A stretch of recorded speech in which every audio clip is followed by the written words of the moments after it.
North Korea ने एक बार फिर कई बैलिस्टिक मिसाइलें दाग दी हैं।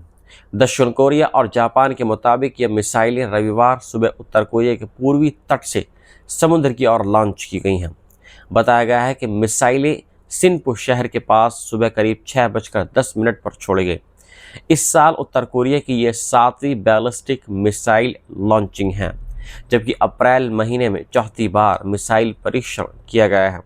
दक्षिण कोरिया की सेना ने कहा है कि उसने निगरानी बढ़ा दी है और यूनाइटेड स्टेट्स तथा जापान के साथ लगातार जानकारी साझा की जा रही है।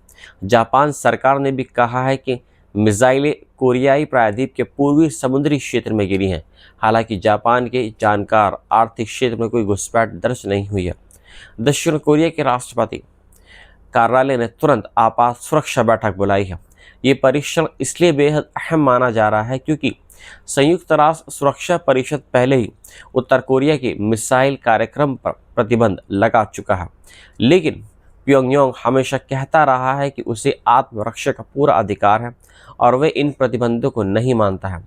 ये लॉन्च ऐसे समय में हुआ है जब मई के महीने में शी जिनपिंग और डोनाल्ड ट्रंप के बीच अहम शिखर वार्ता की तैयारी चल रही है, जिसमें उत्तर कोरिया का मुद्दा भी उठ सकता है।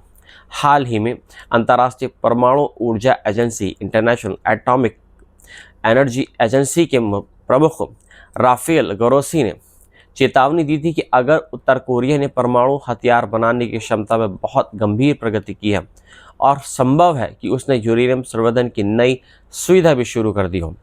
पिछले महीने उत्तर कोरियाई नेता किम जोंग उन ने साफ कहा था कि उनका देश परमाणु शक्ति है और यह दर्जा अब बदला नहीं जा सकता है।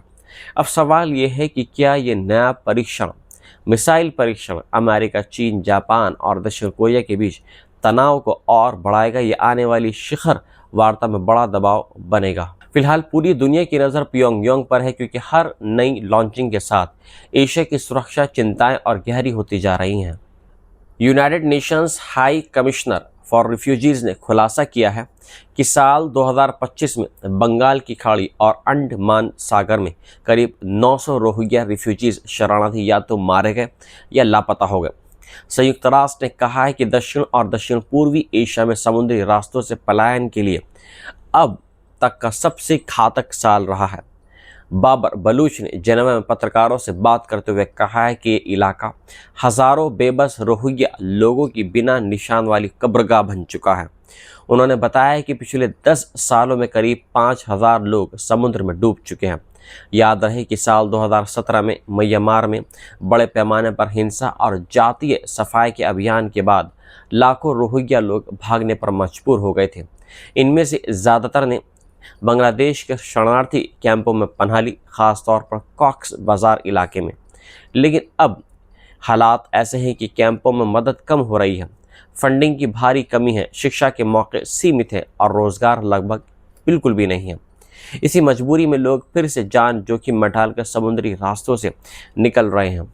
संयुक्त राष्ट्र के मुताबिक 2026 में अब तक 2800 से ज़्यादा रोहिंग्या लोग समुद्री यात्रा पर निकल चुके हैं।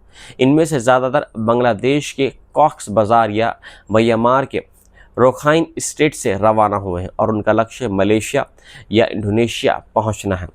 रिपोर्ट्स में कहा गया है कि हाल के वर्षों में इन खतरनाक यात्राओं पर निकलने वालों में आधे से ज़्यादा महिला और बच्चे रहे हैं, जिन्हें मानव तस्करी, शोषण और हिंसा का बड़ा खतरा रहता है।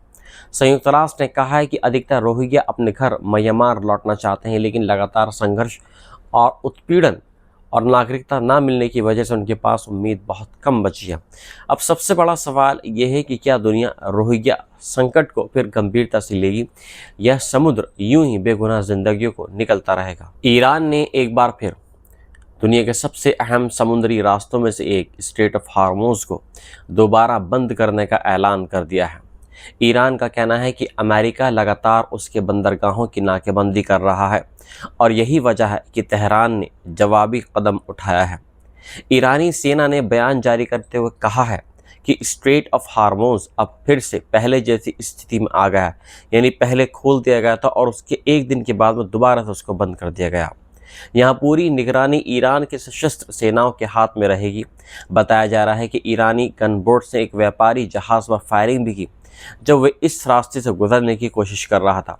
ये वही समुद्री रास्ता है जहां से दुनिया के करीब 20% तेल की सप्लाई गुजरती है। इसलिए इस फैसले ने पूरी दुनिया की चिंता को और ज़्यादा बढ़ा दिया है। ख़ास बात यह है कि कुछ घंटे पहले ही इस रास्ते को खोला गया था और कई कमर्शियल जहाज़ों को गुजरने भी दिया गया था, लेकिन अब फिर हालात पलट गए हैं। ईरान की इस्लामिक रेवोल्यूशनरी गार्ड कॉर्प्स यानी IRGC ने अमेरिका पर समुद्री डकैती और जहाज़ों की आज़ादी रोकने का आरोप लगाया है। ईरान ने साफ कहा है कि जब तक अमेरिका ईरानी जहाज़ों को पूरी आज़ादी नहीं देता तब तक स्ट्रेट ऑफ हार्मोज पर ऐसे ही सख्त कंट्रोल जारी रहेगा। दूसरी तरफ खबर ये भी आई है कि कई तेल और गैस टैंकर इस रास्ते से निकले हैं, लेकिन उतने ही जहाज़ वापस मुड़ भी गए हैं, क्योंकि किसी को साफ नहीं है कि आगे क्या होगा। इस बीच भारत ने भी बड़ा कदम उठाया है। भारत सरकार ने ईरान के राजदूत को तलब किया है और 2 भारतीय झंडे वाले जहाज़ों पर गोलीबारी को लेकर गहरी चिंता जताई है। विदेश सचिव विक्रम मिस्री ने ईरानी राजदूत से कहा है कि भारत जाने वाले जहाज़ों की सुरक्षित आवाजाही तुरंत बहाल की जाए। भारत उन देशों में शामिल है जिन्हें ईरान ने फ्रेंडली बताया था और कुछ भारतीय जहाज़ों को पहले गुजरने भी दिया गया था। उधर अमेरिकी राष्ट्रपति डोनाल्ड ट्रंप ने दावा ये किया था कि ईरान के साथ समझौता बहुत करीब है, लेकिन अब स्ट्रेट ऑफ हार्मोज पर नए तनाव ने इस उम्मीद पर बड़ा सवाल खड़ा कर दिया है। ट्रंप ने चेतावनी दी थी कि अगर समझौता नहीं हुआ तो अमेरिका फिर बमबारी शुरू कर सकता है। वहीं ईरान कह रहा है कि किसी नई शांति वार्ता की तारीख अब तय नहीं हुई है और अमेरिका ने हर बातचीत में धोखा दिया है। जानकारों का कहना है कि सबसे बड़ा संकट अब अनिश्चितता है, क्योंकि जहाज़ मालिक, तेल कंपनी और दुनिया की मार्केट किसी को नहीं पता अगला कदम क्या होगा। अगर ये तनाव ऐसे ही जारी रहा तो तेल की कीमतें भी आसमान छू सकती हैं और छू रही हैं। एशिया और यूरोप की सप्लाई चेन प्रभावित हो रही है और मिडल ईस्ट में जंग का एक नया दौर शुरू हो सकता है। यानी दुनिया की नज़रें अब सिर्फ एक जगह टिकी हैं और वह है स्ट्रेट ऑफ हार्मोज, जहां से अगला बड़ा धमाका कभी भी हो सकता है। दक्षिणी लेबनान में संयुक्त राष्ट्र शांति मिशन यानी UNIFIL पर बड़ा हमला हुआ है, जिसमें एक फ्रांसीसी सैनिक की मौत हो गई है, जबकि 3 अन्य सैनिक घायल बताए जा रहे हैं, जिनमें 2 की हालत गंभीर है। यह हमला दक्षिण लेबनान के गांव गोंगोंद्रिया में हुआ है। UNIFIL की पेट्रोलिंग टीम एक अलग थलग पोस्ट तक रास्ता खोलने की मिशन पर निकली थी। फ्रांस और UNIFIL अधिकारियों का कहना है कि शुरुआती जांच में इस हमले के पीछे गैर तत्वों का हाथ दिख रहा है और शक हिजबुल्ला पर जताया गया है। फ्रांस के राष्ट्रपति एमैनुअल मैक्रोन ने इस हमले को अनएक्सेप्टेबल बताया है और लेबनानी राष्ट्रपति जोसेफ आउन तथा प्रधानमंत्री नावेफ सलीम से बात कर जो भी इसके मुलजिम है उन पर तुरंत कार्रवाई की मांग की है। हालांकि हिजबुल्ला ने इन आरोपों को सिरे से खारिज कर दिया है और कहा है कि उसका इस घटना से कोई लेना देना नहीं है। लेबनान की सेना ने भी गोलीबारी की निंदा करते हुए जांच शुरू कर दी है।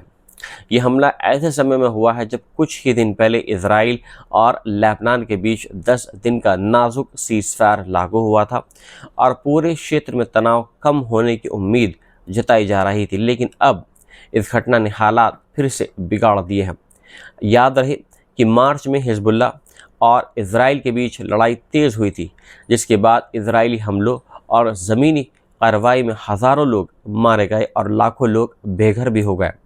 इस बीच UNIFIL पर हमला इसलिए भी गंभीर बताया जा रहा है क्योंकि संयुक्त राष्ट्र शांति सैनिकों पर हमला अंतर्राष्ट्रीय कानून का एक बड़ा उल्लंघन माना जाता है। पिछले महीने भी 2 UN शांति सैनिकों की मौत हो गई थी। संयुक्त राष्ट्र महासचिव एंटोनियो गुतेरेस पहले ही सभी पक्षों से अपील कर चुके हैं कि शांति सैनिकों की सुरक्षा सुनिश्चित की जाए। अब सबसे बड़ा सवाल यह है कि क्या ये हमला लेबनान सीज़फायर को तोड़ देगा? क्या इजराइल फिर जवाबी कार्रवाई करेगा और क्या इससे अमेरिका ईरान वार्ता पर भी असर पड़ेगा? फिलहाल पूरे मिडल ईस्ट की नज़र दक्षिण लेबनान पर टिकी हुई है, जहां हालात फिर से भड़क सकते हैं। अमेरिका और ईरान के बीच बढ़ते तनाव को ख़त्म कराने के लिए इस्लामाबाद ने अपनी कूटनीतिक कोशिशें तेज़ कर दी हैं। पाकिस्तान के सेना प्रमुख असीम मुनीर ने तेहरान का 3 दिन का अहम दौरा पूरा कर लिया है, जबकि प्रधानमंत्री शहबाज शरीफ तुर्की, सऊदी अरब और कतर की यात्रा ख़त्म करके वापस लौट आए हैं। पाकिस्तानी सेना के बयान के मुताबिक आसिम मुनीर ने तेहरान में ईरान के राष्ट्रपति, विदेश मंत्री, संसद अध्यक्ष और सैन्य कमांड के शीर्ष अधिकारियों से मुलाकात की है। इस दौरे को अमेरिका ईरान टकराव खत्म कराने की एक बड़ी कोशिश माना जा रहा है।